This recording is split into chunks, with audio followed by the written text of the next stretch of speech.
સરસ મજાની હોટલ હતી. ઈ હોટલની અંદર ભીડ એટલી બધી કે એની કોઈ લિમિટ જ નહીં, એમ એટલી ભીડ. પણ ઈ ભીડની અંદર એક એવો વ્યક્તિ કે બિલ આપ્યા વગર વયો જાય. એમાં મેનેજરને ખબર કે આ 6 મહિનાથી બિલ નથી દેતું. આ ભીડનો લાભ ઉઠાવી અને આ નીકળી જાય છે. એને શેઠને વાત કરી કે શેઠ, તમને એક વાત કહું, તમને ખબર છે કે આ 6 મહિનાથી એક જણો આપણને બિલ દીધા વગર વયો જાય, છાનું મુનો વયો જાય, તમને ખબર? એમાં બરાબર બધા જમવા રેસ્ટોરન્ટમાં આવ્યા.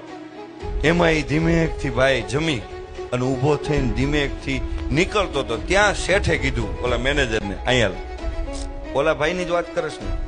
એ કે હા. એ કે 6 મહિનાથી નથી જાતો બિલ દીધા વગરનો, એ વરદીથી આ બિલ દીધા વગરનો વયો જાય.